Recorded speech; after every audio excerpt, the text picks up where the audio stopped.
fire ignites passion and creativity. Free your imagination with the slim, sleek, and beautiful new Huawei P8. Vinny, welcome home. Toby, thank you. I think you are both a successful entrepreneur and a successful venture capitalist. It's very rare. How has understanding how venture capital works had an influence on how you've been able to run your businesses?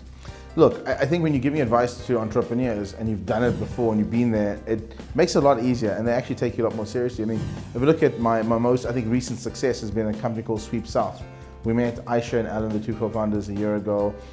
They were, literally at a pitch competition, a Simodisa event last year. I was a judge, and I loved what they were doing. I thought it was amazing. But more importantly, I love them. They're two amazing entrepreneurs. They've sold their house. They sold their car. They work 24/7. I mean, I have access to their Slack chat room where I can go in, hey guys, how's it going? Pop in once in a while and see the stats coming through. And they're just so metrics driven. They're focusing on the numbers, customer engagement, customer happiness. Are people coming back to use their service? All the right stuff when you're building a company, and they care so much about the metrics of the business. And so when I met with these guys, it was very simple. It was like, look, they just need some seed capital to get started. We didn't invest a lot. My typical investments now, I've learned the hard way. You don't make big investments, you make lots of small ones, and there's a reason around that. We can get into it. But you spread the bets. And so I'd rather do more investments and work in syndicates with guys like Justin Stanford and Daniel Guasco and the guys in the Silicon Cape area.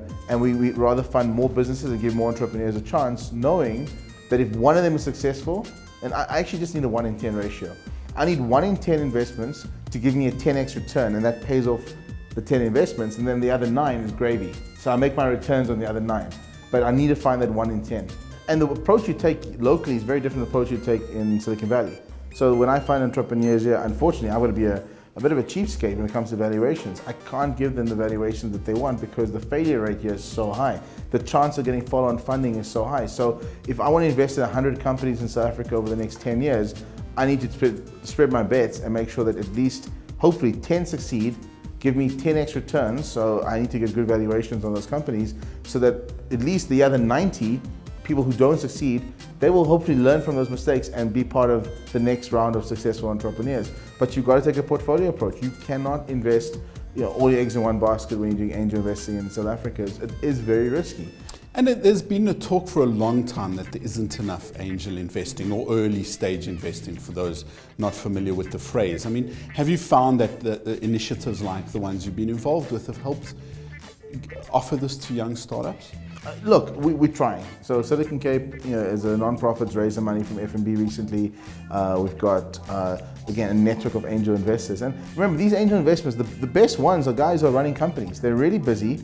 They don't have time to babysit you. They will give you advice when you need it. They'll write you a check for a couple of $100,000. I mean, most startup entrepreneurs, what they should do right now, if I was starting up in Cape Town my first time around, I would go out and I would give a low valuation on my company and get 5 of the best CEOs who want to throw me 100,000 Rand each, take the 500,000 Rand, give them 20% of my company for that or whatever the number is, and go and build a company. And if I'm successful, I'll have enough money to fund my next thing myself. If I'm not, they've paid my school fees, and you know what, if I was successful, they would have made money, so it's a good deal. I find entrepreneurs are too hung up about valuations, equity, all these things. Like on the Dragon's Those are Den. conversations for 3 years down the line. Yes, pay your school fees, get to learn how to build a company. You probably won't get it right the first time, so someone's got to cover that cost, and it's typically the investors. What other advice would you give South African entrepreneurs, having done it both here and in Silicon Valley and done it excellently? I think you have to optimize your business for success, not for percentage. If you want to hold 90% of something that's not going to go anywhere, you're going to waste your life. I'd rather have 20% of something that's going a rocket ship, right?